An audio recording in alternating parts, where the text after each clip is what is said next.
anticipation, I will say this and move immediately to reading. I wrote this simply for my own sake. Having read a number of times, and I read a psalm every day in my devotional time, along with some other scripture passages, and often encountering this phrase, my horn was lifted up. And, I looked around to see what some of them said it meant, and I just didn't feel like that satisfied me. So that's what leads to this. Many interpreters and translators of the Old Testament are satisfied that the meaning of horn in the Old Testament, when used metaphorically, is consistently is the key word there, found in words in the semantic range suggested by strength, power, or might. I propose that this conclusion needs to be re-examined, that it does not fit well the context of at least one category of uses, and it fails to give adequate consideration to a neglected strain of scholarly opinion. I will first survey the ways the Hebrew, also Aramaic, keren, horn, is used in the Old Testament, then describe the category which incorporates this noun as the object of the Hebrew room, which means to lift up or exalt, and then explore the scholarly treatment of passages in this group, both by those holding to the traditional view and by those who are of a different opinion. Following that, I will indicate some implications of the alternative view and draw a conclusion.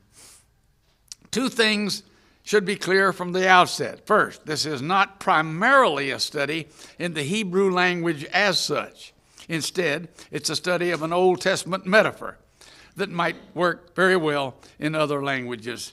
Second, my focus is not on the word horn alone, but on the expression to lift up or exalt one's horn as the metaphor that is of interest here.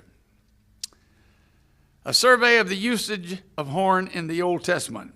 I'm going to leave that primarily for you to look at. Look at category number 7. That's the category that's the subject of interest in this paper.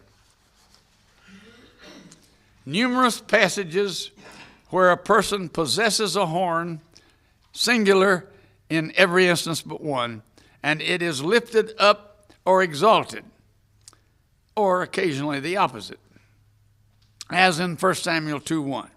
This is the metaphorical usage that's the focus of this study, and I turn now to describe the instances in this group. Because of the nature of my proposal, it seems best to me to cite not just one or two of the instances of the metaphor, but all of them. Interestingly, except for 1 Corinthians 25:5, all instances are in Hebrew poetry, and even 1 Chronicles 25:5 might be. This will serve to introduce the raw material involved in the study. I will list them in canonical order with limited comments about the context. In each case, I've compared the New King James and the ESV, and the reader can assume that both versions translate keren as horn without any additional notation about that, unless I indicate otherwise. Okay, 1 Samuel 2:1. This is Hannah. My heart rejoices in the Lord. My horn is exalted in the Lord. I smile at my enemies because I rejoice in your salvation. And in the same section, verse 10, the Lord will give strength to his king and exalt the horn of his anointed one. Both are part of Hannah's exultant prayer following the Lord's granting her energetic request for a son. In verse 1, the horn is hers. In verse 10, she poetically extends the boasting to Israel's ruler, while the second one offers strength in the immediate context. The first does not, and offers instead victorious or celebratory rejoicing.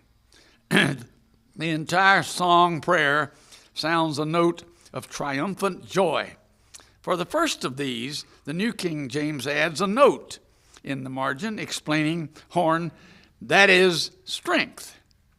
The ESV actually translates Karen as strength in verse 1 and as power in verse 10. 1 Chronicles 25:5, the one place which is apparently not poetry, to exalt his horn, and his name is Heman. To exalt his horn, God gave Heman 14 sons and 3 daughters. I could think of some other things about that, but I won't.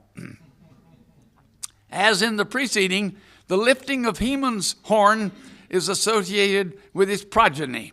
The New King James notation is, that is, to increase his power or influence. The ESV renders, to exalt him. So does the NIV. The context does not provide any associated notions that you can tell what it means. All right, Psalm 75, verse 4. I said to the boastful, do not deal boastfully, and to the wicked, do not lift up the horn. And same context, next verse. Do not lift up your horn on high. Do not speak with a stiff neck. Yahweh, anticipating judgment, is warning against boasting and pride. To lift up one's horn is to boast. It is to speak with a stiff neck of proud success. Triumphalism gone amok. Nothing is said about the strength or might of those addressed. To read the warning as do not increase your strength does not appear to fit very well. Psalm 75:10. All the horns of the wicked I will also cut off, God says. But the horns of the righteous shall be exalted or lifted up. The positive statement of the metaphor in the second line is all the more interesting because it stands in direct contrast to a negative pronouncement in the first line. Antithetic parallelism, that is, which apparently provides the very opposite of horns that are lifted up or exalted, namely horns that are cut off by Yahweh. The cutting off of horns, and this is parenthetical, but important enough for me to read. The cutting off of horns also appears in Jeremiah 48:25 and Lamentations 2:3, and probably has the same notion as in Job 16:15, where Job says he's laid his horn in the dust. All these passages apparently imply the positive metaphor, which is the focus of this study. They speak of defeat and humiliation, which is more the opposite of victory and pride than the opposite of strength. In context, Psalm 75 is about Yahweh's judgment that exalts the righteous and abases the wicked. The notion of strength is possible, but not in the foreground. Psalm 89:16 and 17. In your name they rejoice all day long, and in your righteousness they are exalted. For you are the glory of their strength, and in your favor our horn is exalted. Same psalm, verse 24. But my faithfulness and my mercy shall be with him, and in my name his horn shall be exalted. In the first of these, if one considers only the parallelism of verse 17, then strength is in the context. It seems better, however, to view verses 16 and 17 as chiastic, with the exalting of the horn corresponding to rejoicing. Either way, however, victorious rejoicing is at least as much in the context of the entire psalm as strength is. The second, in context, speaks of David's horn being exalted. Psalm 92:10. But my horn you have exalted like a wild ox. I have been anointed with fresh oil. In context, The immediate parallel of the lifting up of the horn is to have fresh oil poured on one's head, a sure sign of victorious joy and celebration. In the larger context, the next line makes this parallel to looking on one's enemies in triumph. Psalm 112, verse 9, his righteousness endures forever. His horn will be exalted with honor. The very first thing in the context is the idea of honor.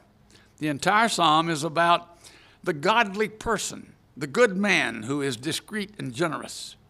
As in the preceding, that is Psalm 92:10, there is an immediate parallel with the man's looking on his enemies in victory. There is little, if any, reference in the psalm to his strength or power. Psalm 148:14, and he has exalted the horn of his people, the praise of all his saints. Including this instance in this group depends on its translation and interpretation. The ESV renders, he has raised up a horn for his people. So also does the NIV. If that translation is correct, then this instance belongs in group 6 in the survey to start with, rather than in group 7, which is the metaphor in focus in this paper. But I view this as using the metaphor. One good reason for doing so is that the Hebrew verb here is still room, as in the rest of these instances, not cum, which is the typical verb used with horn in the case when the raising up of a person, or a person's horn equals to raise up a person for a role or a function is referred to. In context, this psalm is an unmitigated song of praise to God. His people collectively have this horn that is lifted up or exalted, and praise is the result. Nothing in the psalm suggests his people's might. The praise is apparently exulting and triumphant. Lamentations 2:17, he has thrown down and has not pitied, and he has caused an enemy to rejoice over you. He has exalted the horn of your adversary. Here it is the enemy whose horn is lifted up as a result of God's judgment on Judah and Jerusalem, as Jeremiah's prophecy in Lamentations would reflect. In context, this is parallel to causing the enemy to rejoice in triumph. Verse 16 pointedly pictures the Babylonians as exulting over the Jews with boastful taunts. The ESV translates it might here, however. To summarize, these 12 citations comprise all instances of the metaphor to lift up or exalt one's horn in the Old Testament.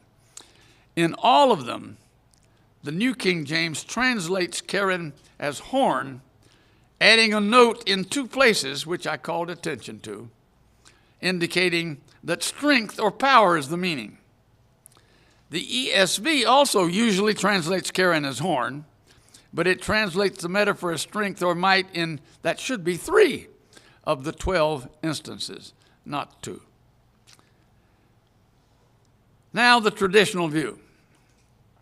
The New King James notes and the ESV translation of the metaphor in some places represent the traditional view, namely that in the Old Testament, a horn specifically serves as a metaphor for strength. This view is well entrenched. My purpose in this section is to survey the literature that expresses this view. First of all, standard lexical aids. The Brown Driver Briggs entry for Karen gives its second meaning as figurative, quote, symbol of strength, then goes on to say that the expression lift up one's horn indicates an increase in might or dignity. The BDB article cites as examples of this meaning most of the instances of the metaphor that I've listed above, and including all those listed here.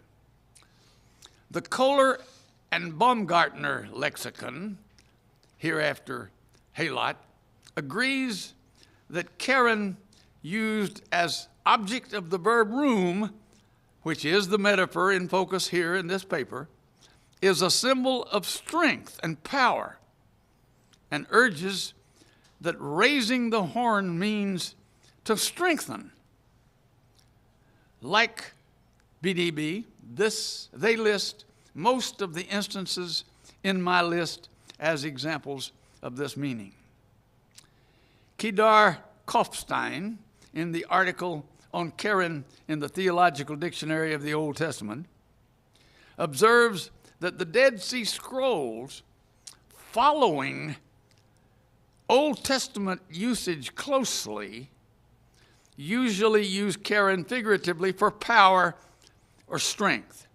He goes on to refer to the notion of power inherent in the horn.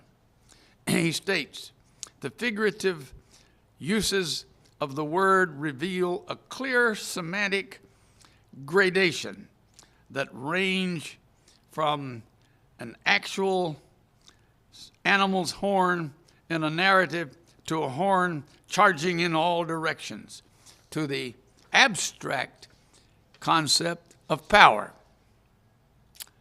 As we will see, Kopfstein is more flexible than that, but the groundwork he lays serves to privilege the meaning of power in the word itself. Thus, on Psalm 92:10, for example, he observes that the exalting of the psalmist's horn signifies restoring vigor and respect, which is very close to what Brown Driver Briggs has to say. Michael Brown, in the New International Dictionary of Old Testament Theology and Exegesis, writes that Karen is often used figuratively, especially in Psalms, as a symbol of strength. Leonard J. Copps, writing in the Theological Word Book of the New Testament, observes that in the Old Testament, Karen is a direct term for power. Like T-Dot, this article has almost nothing to say about the metaphor, lift up or exalt one's horn, except to note that when men exalt their horn, it denotes arrogance, citing Psalm 75, 4 and 5. These sources have more to say, of course, and I will revisit some of them below. The point is that I'm having a little trouble with my eyes. I think age has something to do with it. Intentionally privilege the notion of strength as the basic meaning of horn when used metaphorically. As a result, discussion of the semantic territory is so focused on that notion, that is the notion of strength, that interpretation follows that line all too easily. Now I'm going to skip to the next section on the next page. Well, it's the next page in my copy, not necessarily in yours. But I do want to say that I do appreciate some quotations from ancient Near Eastern literature that Dr. McAfee obtained for me. Now, turning to commentators, rather than the standard lexical aids. It is not surprising, then, that many interpreters seize on this basic meaning and apply it to instances of the metaphor, lift up or exalt one's horn. Here are some of the more pointed observations gleaned from recognized commentaries, some of which will be qualified in the following section. On 1 Samuel 2:1 and 10, Mary Evans avers that the horn symbolizes strength. Ronald Youngblood agrees. Regarding the horn in 1 Chronicles 25:5, Barton Payne wrote that Heman's horn represents power and abundance. Jacob Myers says simply, the horn was the symbol of plenty and strength. Commenting on Psalm 89:17-24, Marvin Tate first observes that the horn is a symbol of strength and power, as well as success, citing also some others of the references. Derek Kidner paraphrases Psalm 92:10 this way: God can raise my head on high, indeed my horn, a symbol of power. Psalm 112:9, according to Kopfstein in T-Dot, sounds the note of victory, which will fit the alternative view. But even so, he explains, since ultimately his superior strength will prevail. Among instances of the opposite of the metaphor, as for the horn laid in the dust in Job, or God's cutting off the horn, Marvin Pope compares the wounded bull that drops its head and sinks its horn in the dust, which sounds appropriate enough. David Kleins considers this to be possible, but adds that it's perhaps rather merely the reverse of the more frequent image of exalting the horn, which I think is correct, a metaphor of heightened power, pride, or status. For comparison, he references the instances I've listed from 1 Samuel and several of the Psalms. He goes on to say, appropriately, that the reverse of the metaphor is more usually horns cut off, citing Jeremiah 48:25 and Psalm 75.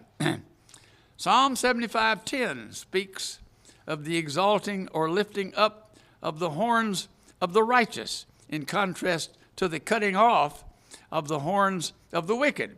Marvin Tate pithily summarizes, the wicked will lose their power, while that of the righteous is exalted. Finally, in Jeremiah 48:25, a reference to the cutting off of Moab's horn is followed by a reference to Moab's arm being broken. Jack Lundborn comments, the horn of an animal, Karen, and the human arm are common Old Testament metaphors for strength and power. Charles Feinberg agrees, characterizing the power in this case as military power. This abbreviated survey, and it may not have seemed all that abbreviated to you, explicates the traditional view of the meaning of Karen when used metaphorically. While I've not yet reported everything some of these interpreters have said, I have not misrepresented them by a partial reporting. They are all satisfied that the basic meaning of horn, whatever else may be said about it, is grounded in the notion of strength, and they include the full metaphor to lift up or exalt one's horn in that category. As a result, most people who read the Old Testament itself or commentaries on the Old Testament will be led to think that, at least for the most part, to lift up or exalt one's horn means to increase one's strength. All right, let's look at the alternative view.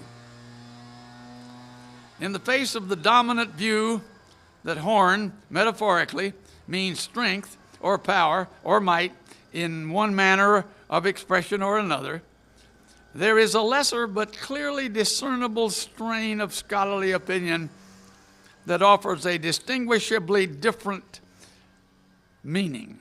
This viewpoint does not question that horn, in and of itself as a noun, may often be used to represent strength. That's obviously true.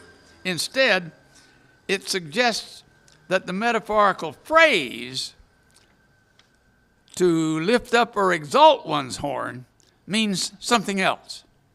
I turn now to provide a survey of the sources that opened the door to this. First of all, the work of Paul Dorme, and not knowing French, I'm not sure how to pronounce his name. The first paragraph simply introduces you to him. I skipped that. One of Dorme's important works was an ongoing series on the use of body parts as metaphors in Hebrew and in the Akkadian language as well. In this series, Dorme treated horns at length in his section dealing with the head. He acknowledged that horn itself is first a figure under the rubric of strength or power. But he emphasized that an animal's horn becomes a double or twofold symbol, one of highness and one of power, and observes that the dictionaries try too hard to reduce all meanings for the metaphor to a single meaning. Then he notes that these uses of horn are often accompanied by a verb expressing the exaltation or lifting up of the horn. That's the Hebrew room. And that such formulas, that is, to raise or lift up the horn, depict the feelings that accompany lifting up one's head, namely that for both animals and humans, this lifting of one's horn or head is because his soul exalts or because he is full of pride. Then this, he says, it will not be so much strength as pride that will be the excuse for the chosen image. From this, he proceeds to discuss some examples, including Psalm 89:18 and 132:16 and through 18, during which he affirms, quote, and so the passages become very clear in which the commentators hesitate. Various passages clearly indicate the levels of moral exaltation, the joyful heart, the high head, the open mouth.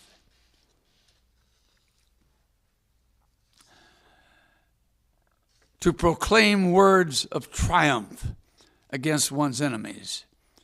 Again, it is not the force that is symbolized by the horn, but the joy and pride.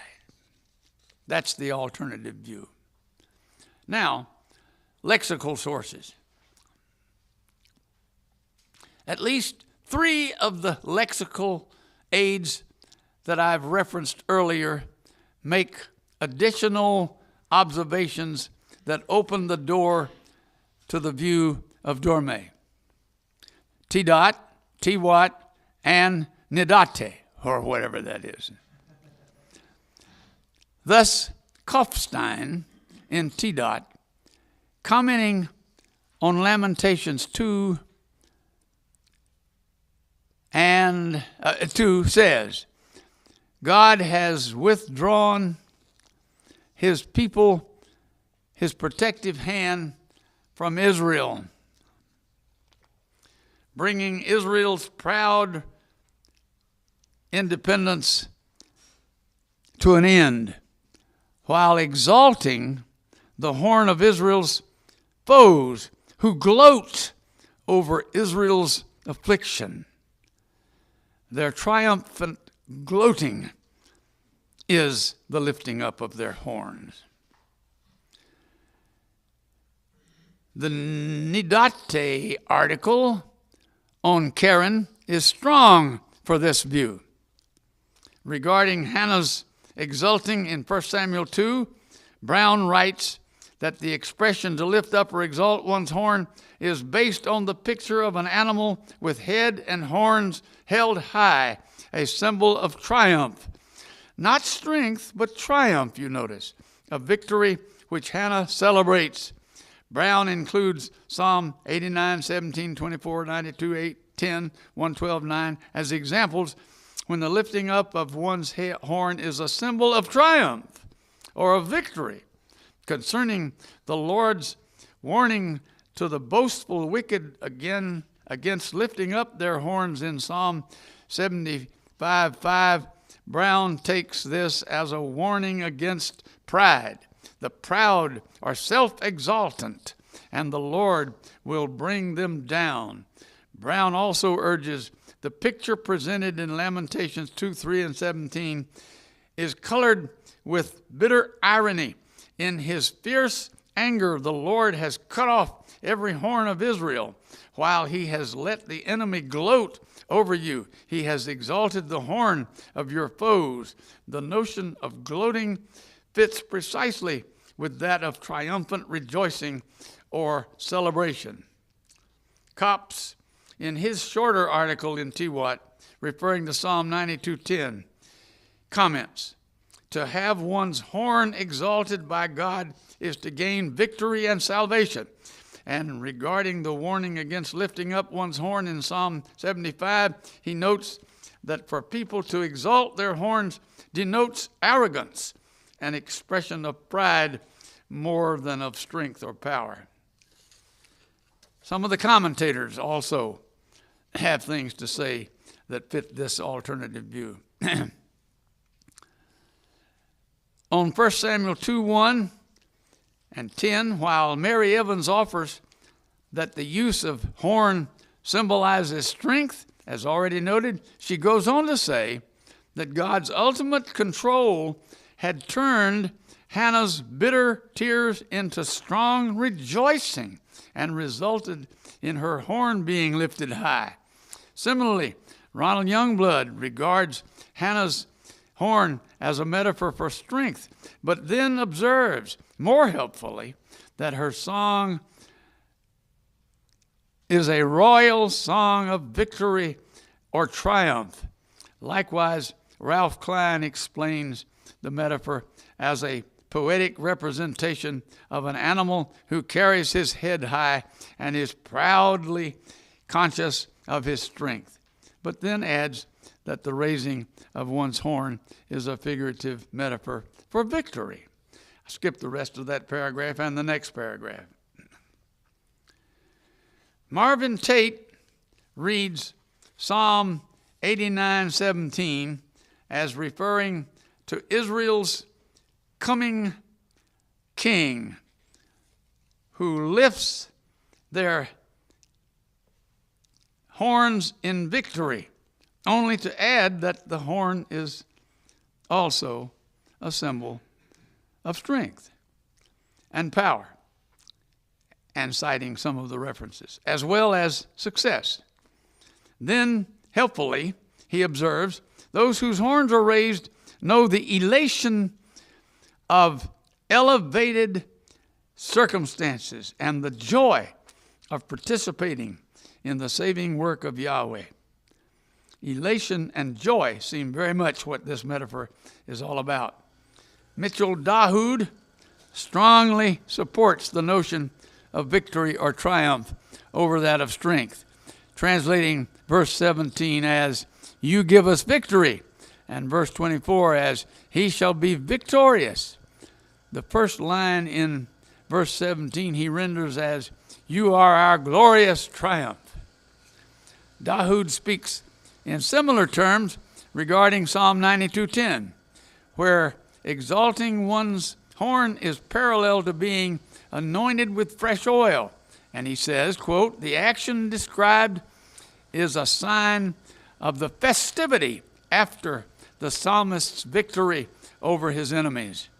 C.A. Briggs says, in victory, and compares Psalm 75, 5 to 6, 89, and 148.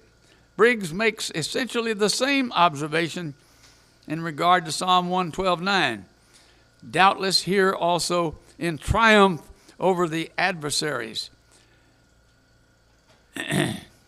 Next paragraph. On Psalm 148:14, Allen seems perceptive to note that systematically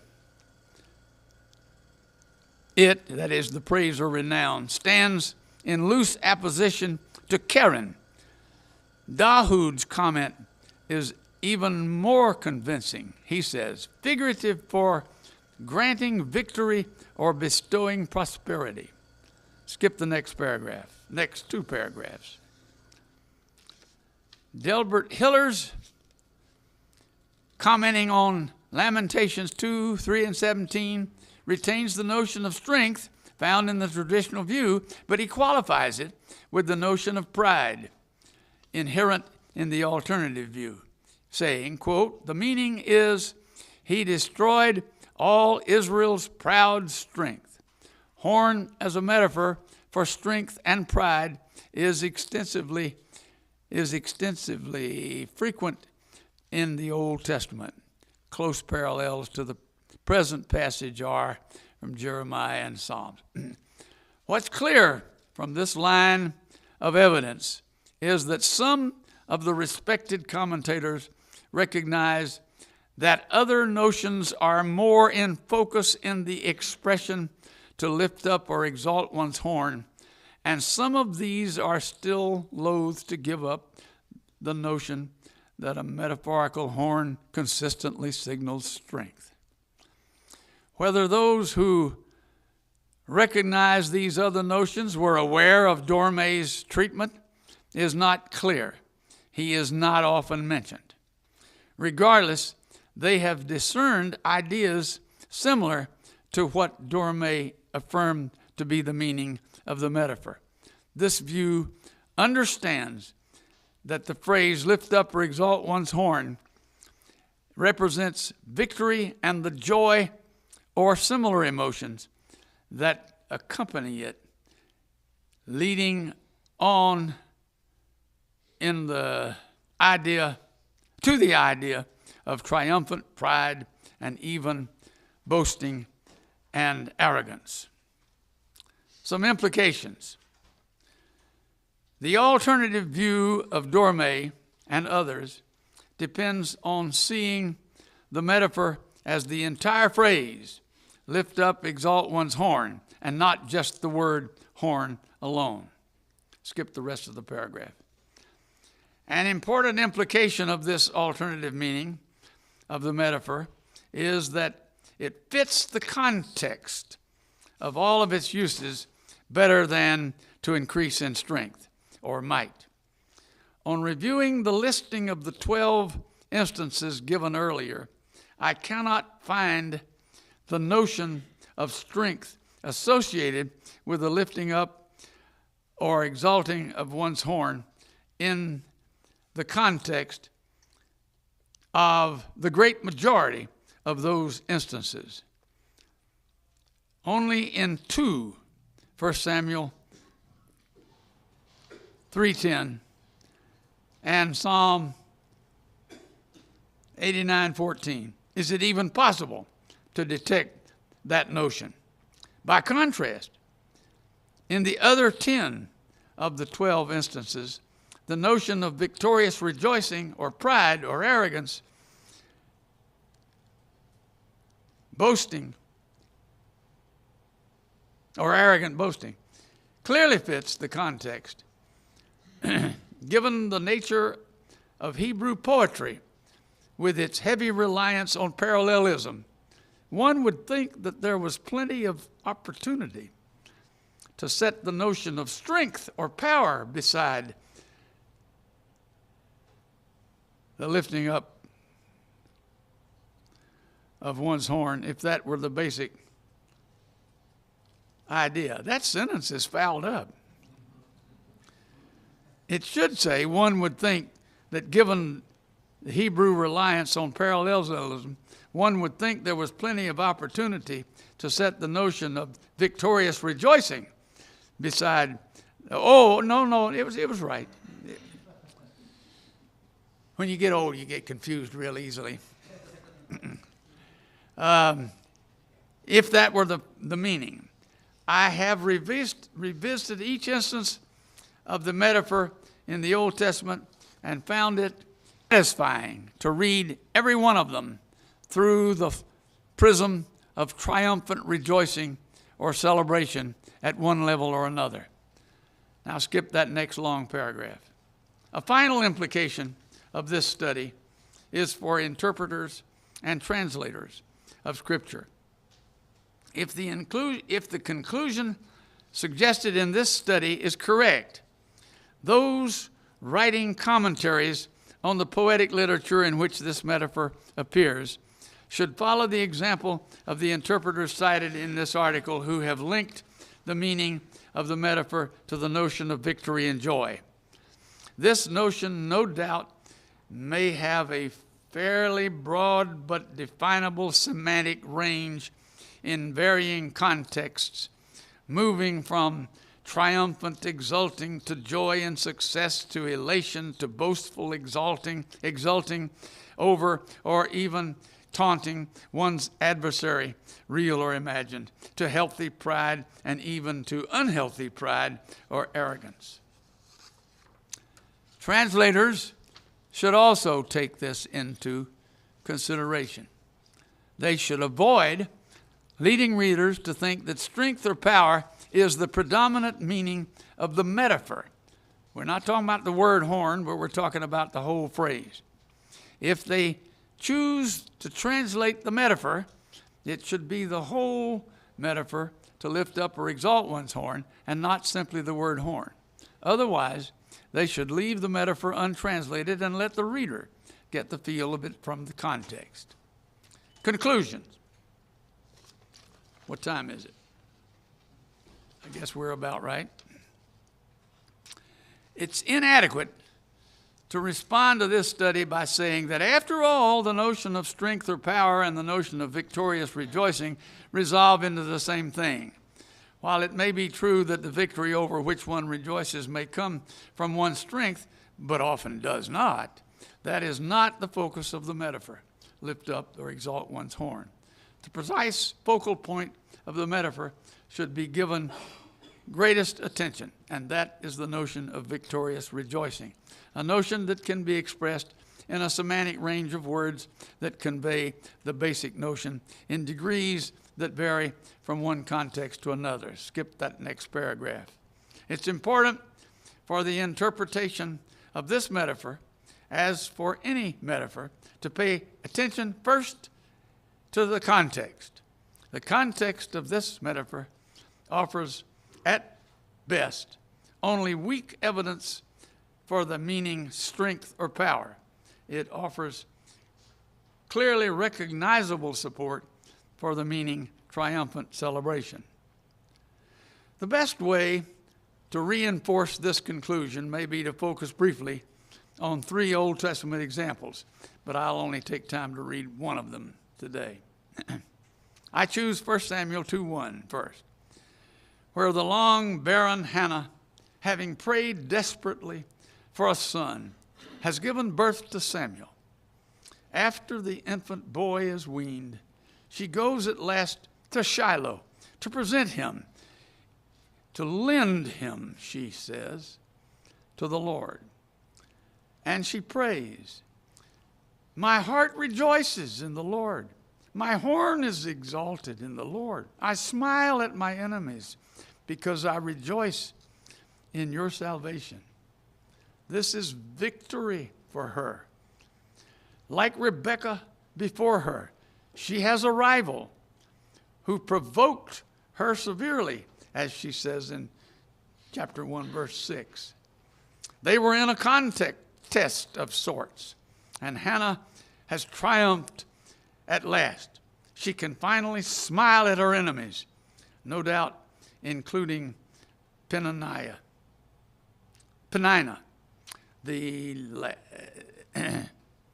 the other wife.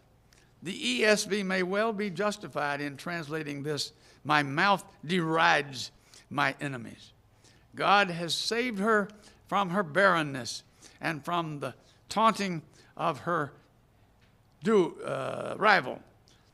She rejoices greatly in his deliverance because, boasting and pride are not far away from her emotions.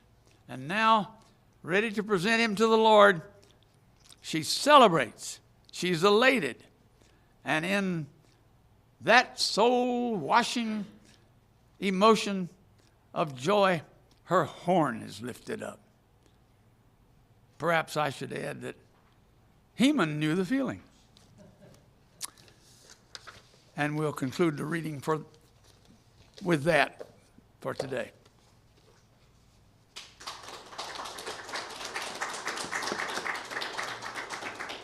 Okay, we'll take just a few moments for some questions. Do you have questions, Dr. Watts? Thank you, Dr. Picirilli. In your conclusion, you say it's inadequate to respond by saying the notion of strength or power and the notion of victorious rejoicing resolve into the same thing. And that makes me think about a problem that's related. It seems like sometimes in the context of maybe inductive Bible study, maybe in a Sunday school class, whatever, there's a question about what this means. And one thought is raised and another thought is raised, and they are related ideas. And sometimes I've heard teachers kind of say, well, it could be a little bit of both. And it seems like sometimes that might be well intended, but it's almost like we're kind of trying to have our cake and eat it too a little bit with that, where the biblical author probably did have one of those things more in mind than the other. So it might not be that the other is not true, it's just not the teaching of that particular text. Is that a related phenomenon? Do you see that problem or connection? Yes. Yes, I think so. The question is whether it's adequate just to settle for saying, well, they're both true. I would say this. See, once again, you'll notice that I was careful to distinguish between what a horn by itself is a symbol of versus what this phrase, to lift up one's horn, means. Those, I think, are two different things. What I would say in that regard is, even if the word horn by itself still is serving as a symbol of strength, the phrase to lift up one's symbol of strength has a different meaning from that. It has this idea of, I have prevailed, I've won, I'm victorious, I'm elated, I'm joyful, I'm celebrating. And that leads right into pride and can be boastful or arrogant, and thus bad pride versus good pride. So, yes, I think I don't, you can focus on the meaning of strength and might and power all you want to, but that's not the same thing as focusing on the meaning of victorious celebration and joy. They're two different things.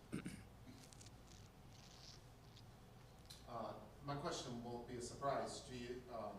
So given the musical context of the Psalms, and given the musical context of Hannah's song, and given your conclusion of triumphant rejoicing and celebration, what would keep you from saying this is a musical horn? It's the ram's horn as a musical metaphor, as the Hebrew word is used undeniably in Daniel. The question is, what would keep us from seeing this as a musical context phrase altogether, and thus the horn is a metaphor here for the horn that's blown as a musical instrument. It is the horn being put to the position of the lips. I gave some thought to the possibility that in this metaphor, in the poetic literature, that it derives from the horn as a musical instrument rather than the horn of an animal lifted high in pride and victory. There was one source among the lexical aids who in passing mentioned that possibility, but didn't adopt it. So ultimately, I decided against that. But